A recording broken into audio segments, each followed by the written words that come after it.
जय जिनेंद्र। अगर आपको ऐसी जैन ज्ञानवर्धक कहानियां सुनना पसंद है तो हमारे चैनल को जरूर सब्सक्राइब करें।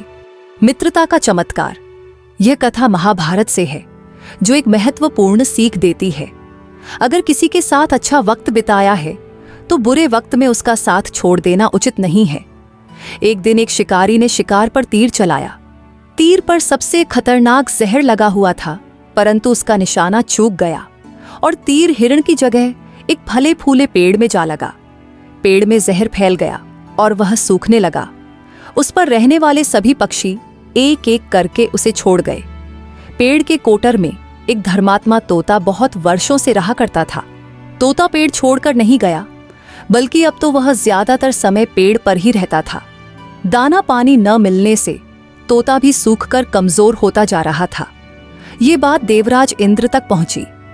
मरते वृक्ष के लिए अपने प्राण दे रहे तोते को देखने के लिए इंद्र स्वयं वहां आए। धर्मात्मा तोते ने उन्हें पहली नजर में ही पहचान लिया। इंद्र ने कहा, देखो भाई, इस पेड़ पर न पत्ते हैं, न फूल, न फल। अब इसके दोबारा हरे होने की कौन कहे।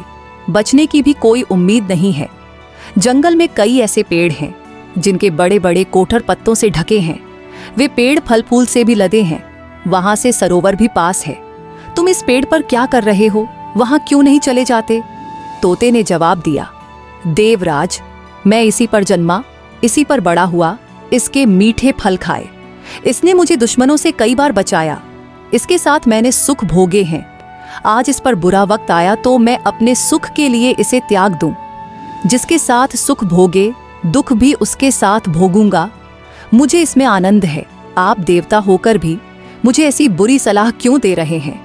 यह कहकर तोते ने तो जैसे इंद्र की बोलती ही बंद कर दी।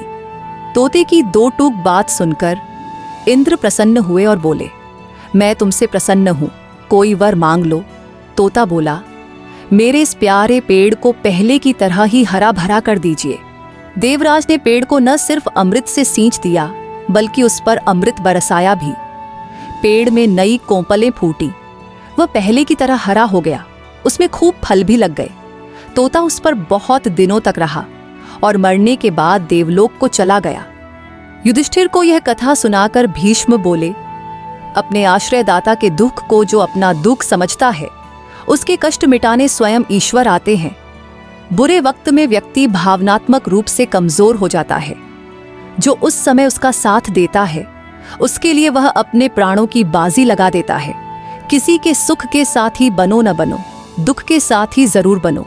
यही धर्म नीति है और कूटनीति भी। क्या समझे? चिंतन करते रहिए। इस कहानी से हमें यह सीख मिलती है कि वफादारी और कृतज्ञता जैसे गुण हमें कठिन परिस्थितियों में भी नहीं छोड़ने चाहिए। साथ ही यह हमें याद दिलाती है कि निस्वार्थ प्रेम और समर्पण का मूल्य अक्सर अप्रत्याशित तरीकों से पुरस्कृत होता है। विक्रम सम 2029 के माघ बदी 14 के दिन पालीताना, गुजरात में शत्रुंजय पर्वत की तराई में एक श्वेतांबर मंदिर के निर्माण कार्य में अकस्मात एक दुर्घटना हो गई थी। उसमें सैकड़ों मनुष्य दब गए। कितने ही मनुष्य, बालक, जवान, वृद्ध मरण को प्राप्त हुए। उस समय 100 राष्ट्र के साथ पूरे देश में हजारों लाखों लोगों में करुण हाहाकार छा गया था। लोगों से जितनी सेवा बन सकती थी वह की गई। आश्वासन भी दिए गए। आर्य मनुष्यों को करुणा आवे और वैराग्य जागे, ऐसी करुण घटना घट गई थी। इस घटना से भी अधिक गंभीर घटनाएं कहीं भूकंप से और कहीं बाढ़ दुर्घटना से उसी समय हुई थीं। दुनिया में हमेशा ऐसे प्रसंग बनते रहते हैं, क्योंकि संयोग तो क्षणभंगुर ही है, तथा ऐसे क्षणभंगुर प्रसंगों में लोगों को तात्कालिक भावनाओं का ज्वार उभरता भी है और थोड़े दिनों में शांत भी हो जाता है। पालीताना की दुर्घटना से उभरी करुण भावनाएं भी थोड़े समय में शांत हो गईं। क्षणिक करुणा या आघात के मनोभावों से आगे बढ़कर कोई यह नहीं सोचता कि आखिर ऐसा हुआ ही क्यों। अरे, ज्ञानियों ने सारी वस्तु स्थिति कोई भिन्न ही बताई है। भाई, दुख मरण का नहीं, दुख तो मोह का है। ये वही शत्रुंजय पर्वत है जिसके शिखर पर आज से 84,000 वर्ष पहले तीर्थंकर नेमिनाथ के शासनकाल में पांडव मुनिराजों ने कठोर तपश्चरण किया था, जिनकी देह तो अग्नि में जलती रही, लेकिन जो उसी समय चैतन्य की शांति में लीनता पूर्वक देह छोड़कर मोक्ष सिद्धार गए, मोह शत्रु को जीतकर सिद्ध पद प्राप्त किया। और आज इसी शत्रुंजय पर्वत की तलहटी में अनेक मनुष्यों ने मोह के कारण अत्यंत दुखी होकर प्राण छोड़े। शत्रुंजय पर्वत पर प्राण तो दोनों के छूटे, लेकिन पांडव भगवंतों ने तो देह से भिन्न चैतन्य की ऐसी आराधना पूर्वक देह छोड़ी कि भव से पार होकर सिद्ध पद को पा लिया और इस शत्रुंजय को भी तीर्थ रूप सिद्ध क्षेत्र बना दिया। आज हजारों वर्ष से हम भी शत्रुंजय पर्वत की यात्रा के द्वारा उनकी आराधना को याद करते हैं, लेकिन इस दुर्घटना वाले जीव ऐसा नहीं कर सके। उन्होंने मोह के कारण दुख से प्राण छोड़े, इसलिए वह दुखद घटना कही जाती है और उसको कोई अधिक काल तक याद भी नहीं करता। इस प्रकार जीवों के अंतरंग परिणामों के अनुसार जगत की एक ही प्रकार की घटनाओं में भी कैसा महान अंतर हो जाता है, उसका विचार करें तो ये मोह शत्रु को जीतने वाला शत्रुंजय वीतरागी पांडव मुनि भगवंतों की याद दिलाकर हमें भी उस उत्तम आराधना की भावना जगाता है। मात्र करुणा की भावना तो लोक में सबको आती है, लेकिन शत्रुंजय तो हमको स्थिरता, एकाग्रता और वीरता के द्वारा मोह शत्रु को जीतने का धर्म संदेश देता है। भीम जो किसी से डरे नहीं, जिसे कोई जीत नहीं सके, जो राक्षसी वृत्तियों का नाश करे, जो प्रतिकूलता के युद्ध के बीच में भी निडरता से अपने आत्मबल रूप पराक्रम के द्वारा मोह क्रोधादि शत्रुओं को जीते, ऐसे भीम ने मोक्ष को पाया। उनकी मोक्ष भूमि रूप यह शत्रुंजय तीर्थ ऐसा संदेश देता है कि हे जीवो, यदि तुम भी भीम के समान निडर और पराक्रमी होना चाहते हो तो किसी भी परिस्थिति में शांत भाव से आत्मा को साधो, क्योंकि वीतराग भाव रूप बहादुरी ही मोक्ष का उपाय है।